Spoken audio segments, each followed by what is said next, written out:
Hello everybody and welcome to this week's live chat for the Machine Quilting with Rulers, a free motion challenge quilting along. I'm Angela Walters from Quilting is My Therapy, but you probably already know that, right? If you've been participating in the challenge, you have seen my face quite a bit so far. So thank you for joining me for another live chat.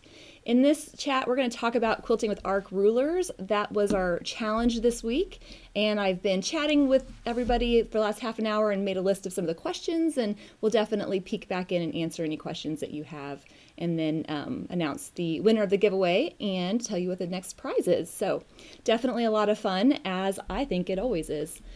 So this week we talked about arc rulers, and I was excited about the video because I think it's something that isn't probably obvious when you start machine quilting with rulers. The idea that you can just use part of the ruler, that you can shift it, that you can make them bigger or make them smaller or change the shape is something that took me a little bit to kind of wrap my head around. And it kind of goes along with that whole thing that I like to say is, you know, I'm not a better quilter, I'm just really good at hiding my mistakes.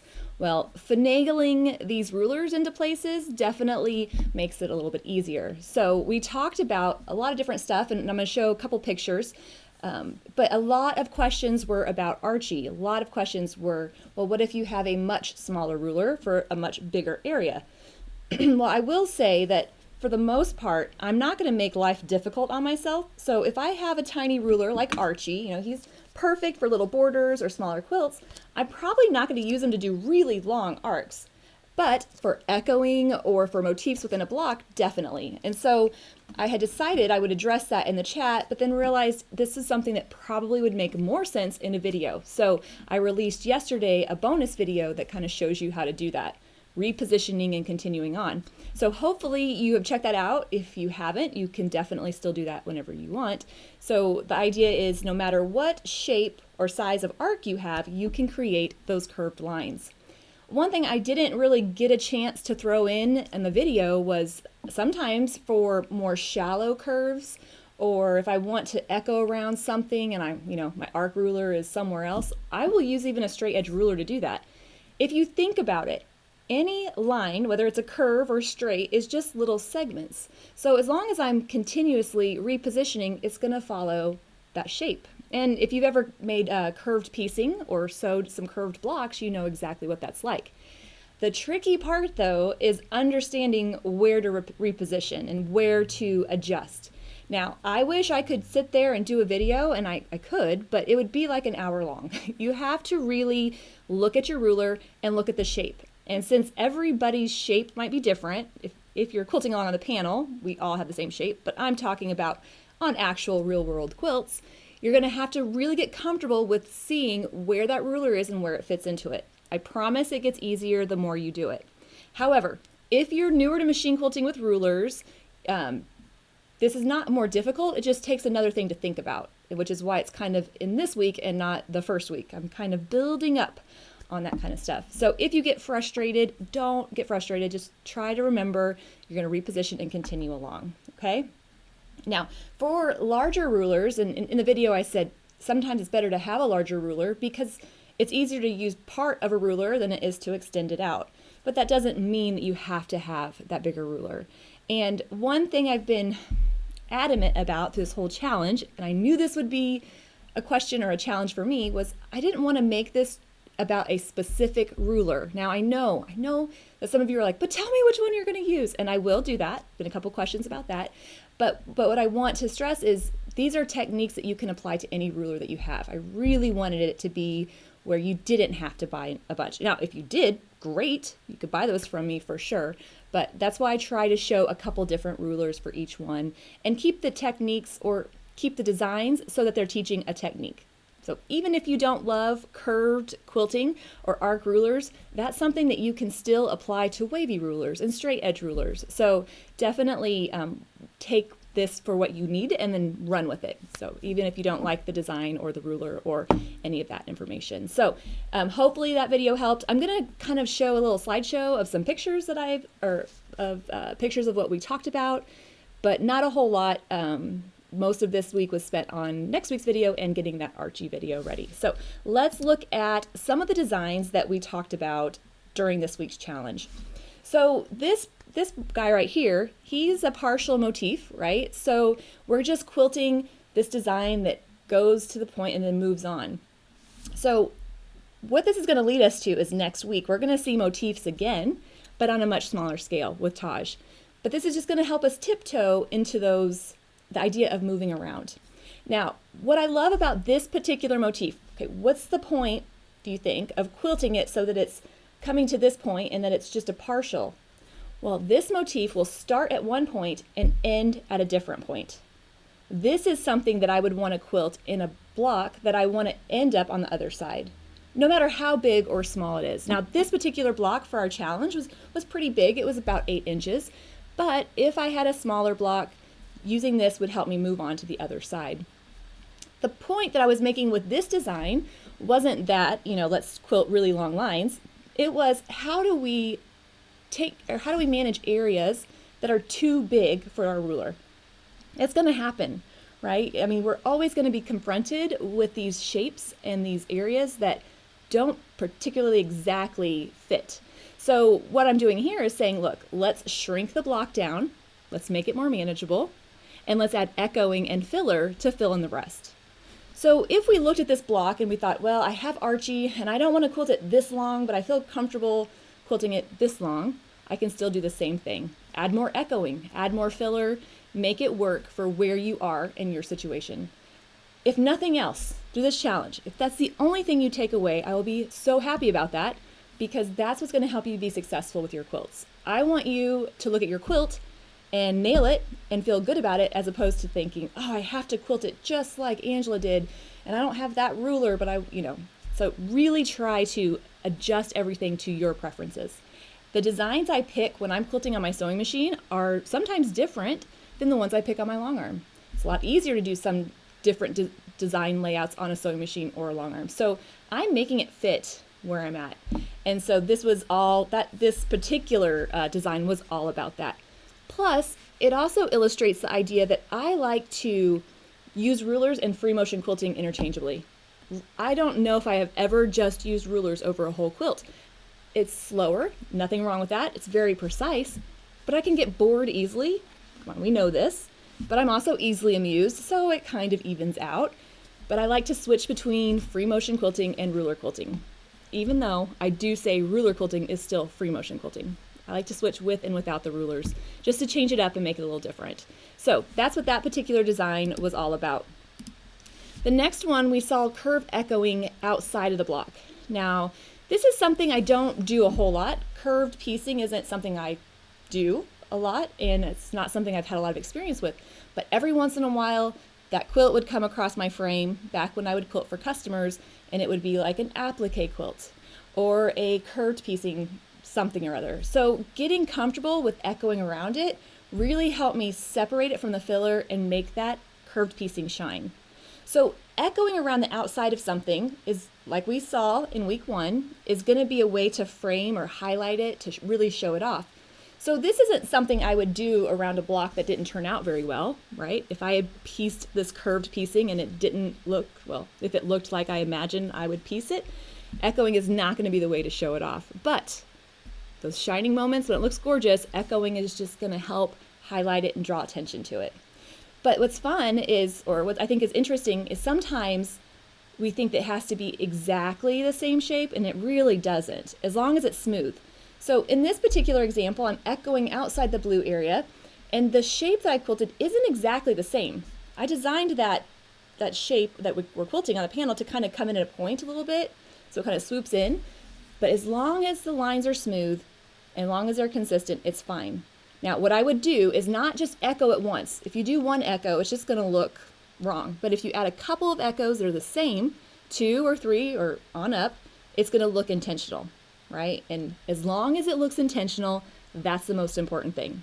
So when you're echoing or using your arc rulers, if you don't have the perfect ruler for the perfect shape block, it doesn't matter. You can still use that arc shape. So if you've not done this before, you might not believe me, but somewhere down the road, you might try it and you might think, oh my gosh, she was right. And I'll get a little warm feeling knowing that somebody agreed with me. So it doesn't have to be the same shape. It doesn't have to be the same size. Now this was a lot of fun, quilting this motif, and I didn't get a chance to really talk about this in the video because, you know, I'm trying to compress it down into a manageable chunk, but how I'm quilting this block is a perfect example of efficient quilting. Just because we're quilting with rulers and it's taking a little bit longer doesn't mean that we can't make it as efficient as possible. So if you remember in the video, as I'm quilting this design, I quilted it in 3 sections. I'd go 1, and I'd come back 2, and then 3. The reason I picked 3 is because it takes me to the opposite side, so I can move on after I'm done quilting that section. So whenever you're looking at a design with multiple passes, I call them passes, or multiple sections, if it's an odd number, it will take you on to the other side. So for this example, I started at one side, I ended on the other. But if I wanted to return back to where I started for whatever reason, then I would do an even number. I would do 2. So if you ever look at quilts that I've quilted or designs that I've worked with, if you think, oh, why did she use 3? Well, there's no reason except it probably got me where I needed to go for this particular block. So quilting it in that arrangement made it easy to start at one point and work my way all the way around and come back. Another reason that I included this in the challenge is that it forced you to quilt arcs in all different directions. Our brains, I know I've said this before, but our brains love to do what's easy. And if we're left to our own devices, we'll take it easy on ourselves. But that's why you have me to challenge you, right? And have you go in all different directions. So by the time you're done with this block, you have at least quilted 3 lines in every direction, and you can see how that feels and get comfortable with it. Another thing I want to point out is in this pieced block, which wasn't really pieced, you don't have to necessarily follow the piecing itself. So I had this beautiful kind of watermelon outer ring and then this lighter pink inner ring. I'm really kind of disregarding it and quilting right over those lines. As long as you do it all the time, as long as it looks intentional and symmetrical, it's going to be fine. So we could have, though, traveled and echoed around and tried some different stuff. And in fact, in the last video, we'll definitely see that. We're going to quilt the other block like this by combining rulers. It's going to be a lot of fun. So again, trying to be efficient with it. Odd numbers will move you on. Even numbers will bring you back. And the last one, again, there's an example of just the curved pieces, curved outline, the 2 of them, or 3 of them, all being different shapes, but working. And then in the blue, quilting curves in opposite directions. So it's not enough time in a video to really give you all the things that you can do. But once you start looking at blocks and imagining curving it different ways or connecting different points, it's going to be a really fun way to get the most out of your blocks. So definitely getting comfortable with them and just challenging yourself to try a lot of different things. Sometimes it won't work out. Sometimes you'll quilt it and you'll think, ugh, that does not look good. Well, now you know what not to do. And sometimes knowing what not to do is just as important as knowing what to do. So that's how we're going to learn and work through that. Okay, so that's not a ton of pictures. Again, spent most of the time working on the Archie video, but hopefully give you an example and ideas of how to apply that arc rulers to areas of your quilt. You can really do some other neat stuff like border designs, and you can use it as like the spine of it. Now let's do a little bit of question and answering, and I've wrote down a few of the questions that came up while I was on the chat, and we'll address those, and then I'll just kind of peek into the chat every once in a while and see if any pops up. I know that sometimes people are like, oh, she didn't answer my question. Well, they're coming through so fast, so sometimes it's hard to get them all. But if you have a question you really do want answered, logging in a little bit beforehand and chatting with me will sometimes, I can either answer it there or I can definitely address it. So some of these will be ones that came up in the chat. Okay, so Mandy, my friend Mandy from Albuquerque, said she wanted to know the rulers I was planning on demoing the rest of the week or the rest of the challenge. So next week we're going to be doing cutout rulers. Excited about that. I'm going to be showing how to use Taj, the cutout here, and we're going to talk all about orientation. So this last week was about stretching and shrinking and changing, and now we're going to be talking about in a row and in a circle and in all different directions. So I'll be using Taj and Sid as the cutouts, but anything with a cutout shape. So there's circle cutouts, perfect. I'll have examples of that, quilted samples. Diamonds, all different shapes. And cutout rulers are where you can really have fun. And what I love about the cutout section is when I talk about the perfect ruler, it's basically just pick out something you want to quilt. So very good. The next week after that, which would be week 5, is going to be points. So a little bit vague, right? But we're going to be talking about how do you go around a point and get a nice sharp corner, because we have that 1/4 inch spacing in between the needle and the edge of the foot. If we just go around, we're going to get a curve, which is fine unless we want a point. So we'll see Chevy and we'll see Taj again. We're going to talk about border designs, talk about how to repeat, but anything with a point will work. Or even if you don't have something with a point, a smaller shape like Archie is going to be perfect for this, something that we can repeat. So a lot of fun. And then the last one, we're going to talk about curves and arcs and clamshells. And so Shelly's going to be a great option for that. That's the one I'll be using there. I like Shelly because it's the same curve on both sides. So no matter what side of the foot I work from. Although if you don't have Shelly, if you have Slim or something with that arc that you can use, will definitely work fine. And another one that I'll show a little bit of will be the multi-clamshell. So this one's from Handy Quilter, and it has the 4 different shapes around the outside. So I probably will bring out a couple other friends while I'm quilting. Who knows? I actually don't tell anybody. I actually haven't filmed all the videos yet. I filmed them that week before and edit it during the weekend and launch them on Monday, which, you know, if there's nothing like last minute to get something done. Anyway, so I haven't actually filmed the last 2 weeks yet, but that's what I intend to show, but it could change. It could change.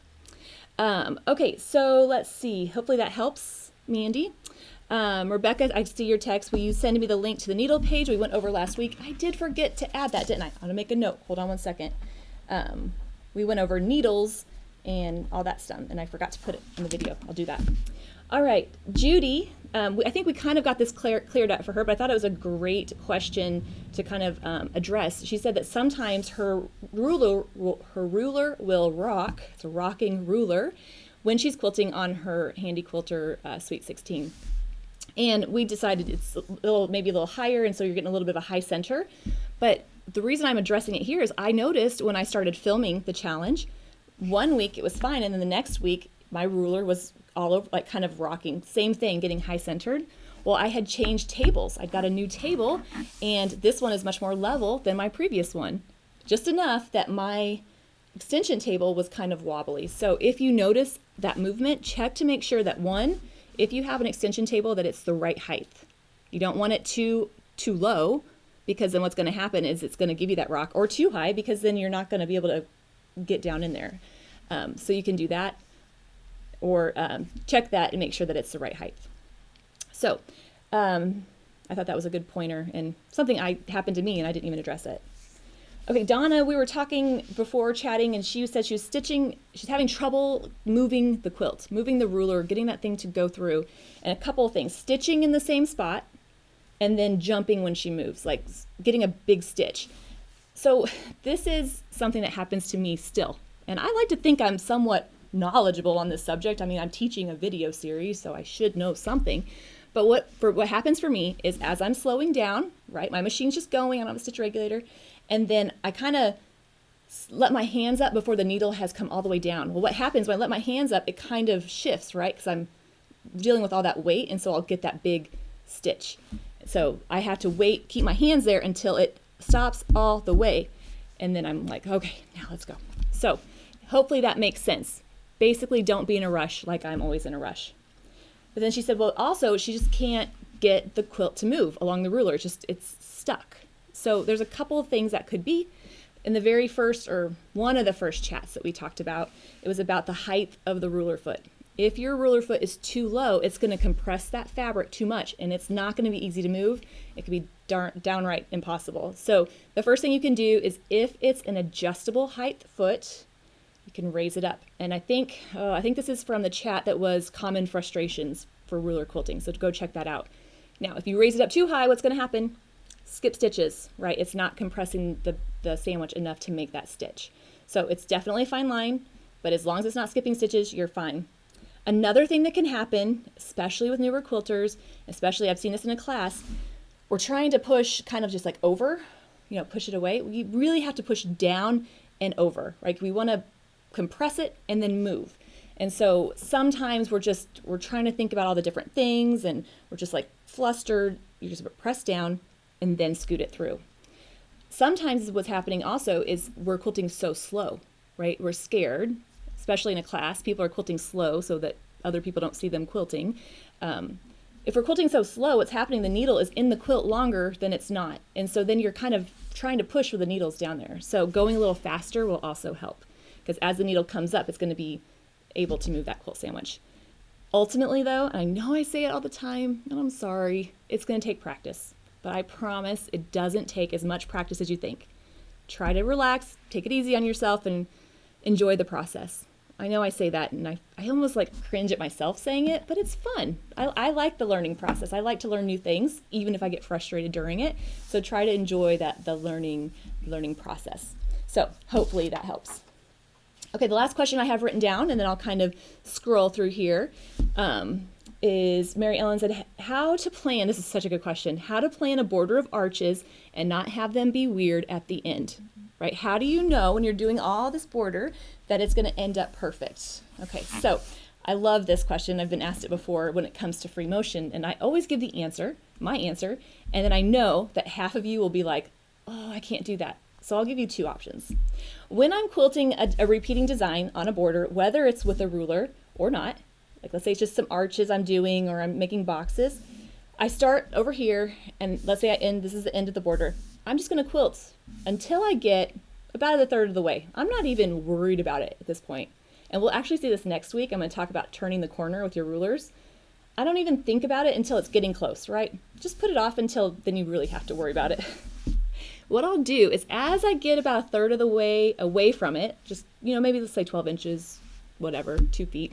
What I'll do is I'll stop and I'll project out just with the ruler or my hand, like how is this going to end up?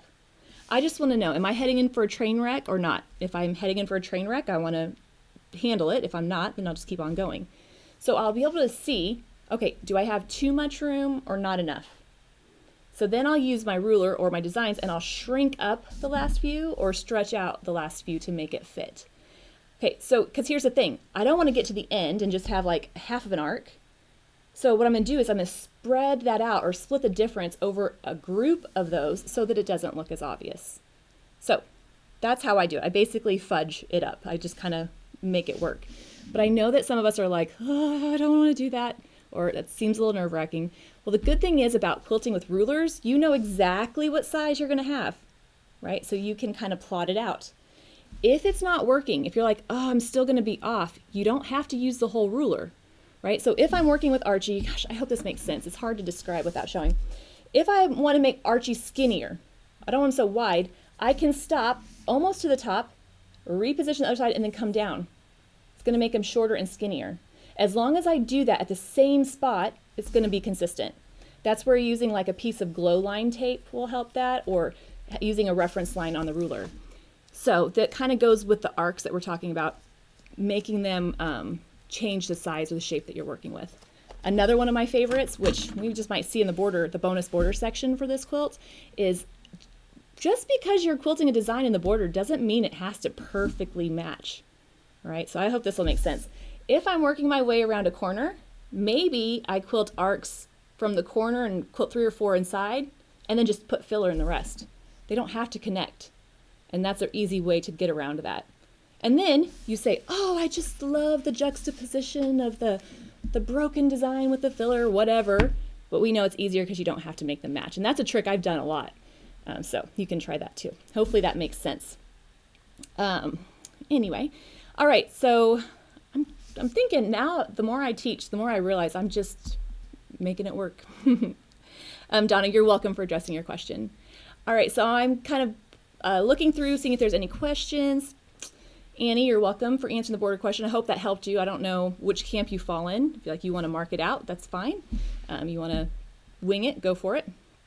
Okay, so one thing, the weekly winner. So every week we do weekly chats, weekly winners. This week's weekly winner is Jo Kirby. So she won the Help How Do I Quilt It Free Motion Challenge panel. I've already emailed Jo and let her know, and can't wait to get her address and send that out. This week's giveaway to next week is going to be a thread collection for this challenge. So the beautiful water or peppermint and the denim and the aluminum and the pretty turquoise. So you can definitely get that.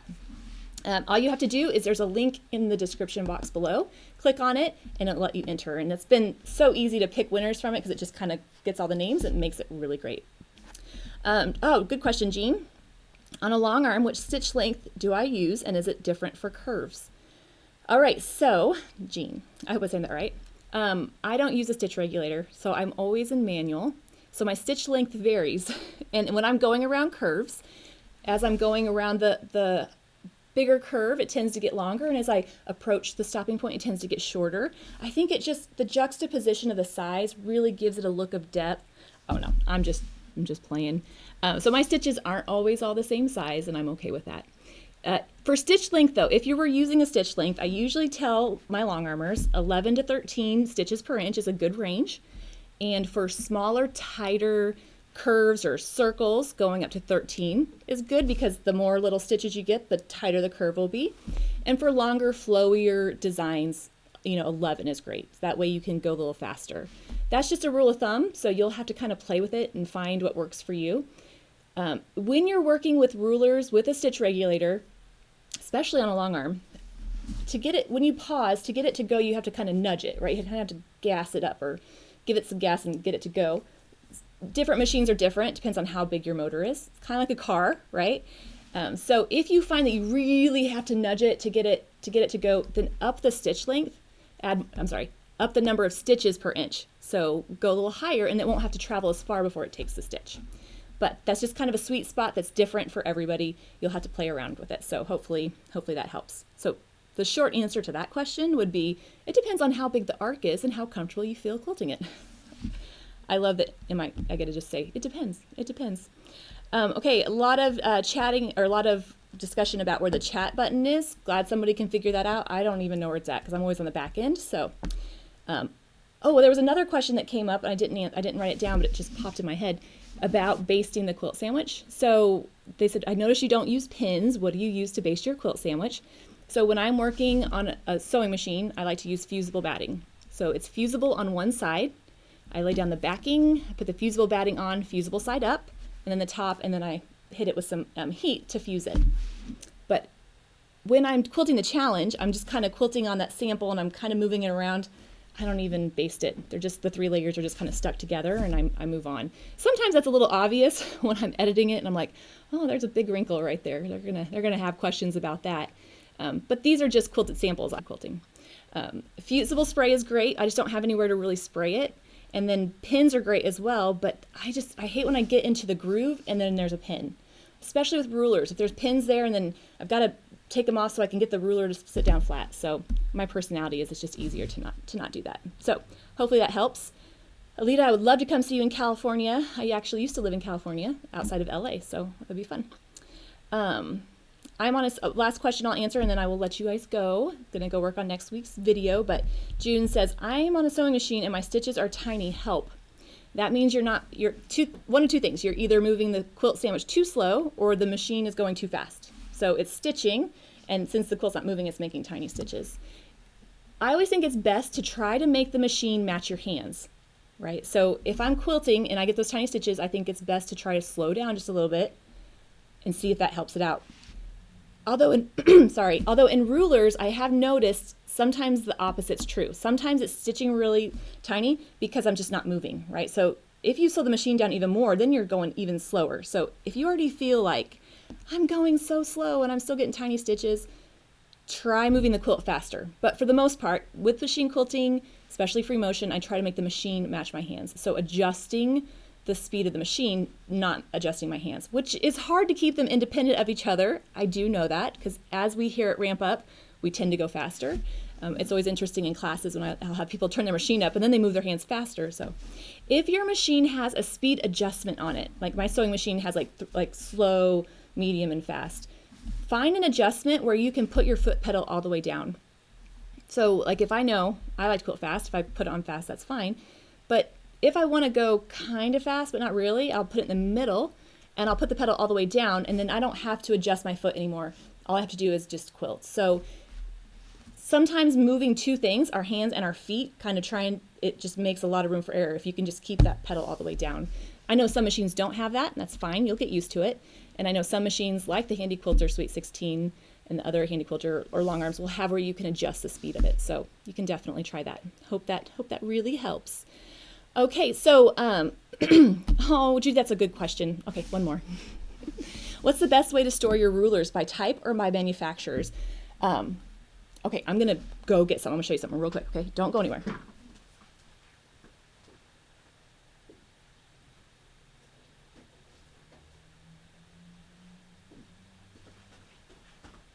Sorry, I wanted to show you this and it wasn't right next to me. So this is how I store my rulers.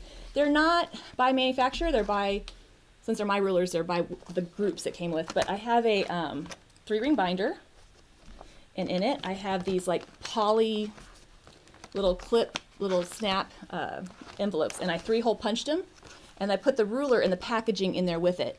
I like to keep some of the packaging because some of them have ideas on the back, and you can't see that, ideas on how to quilt it.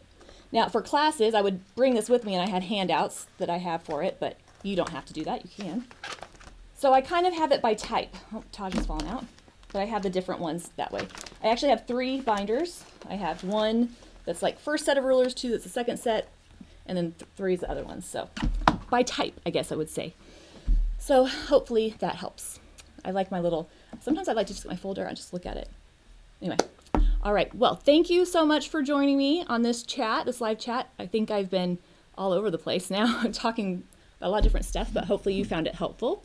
I'll be back next week, and we're going to talk about quilting with cutouts. And I think when it comes to quilting with rulers, cutouts are like the fun one. So like if you're looking at a group of friends, this is the one that's always up for the party, or the one that you can do a lot of fun different things. You know, straight edge rulers are the dependable ones, the wavy are the more easygoing. These are the fun rulers, and I can't wait to talk about them with you. So I will see you on Monday with that, and then next Thursday for a live chat where we talk more about the cutout rulers. Thank you so much for spending this half hour with me. I hope that you have a great weekend, and I'll see you soon.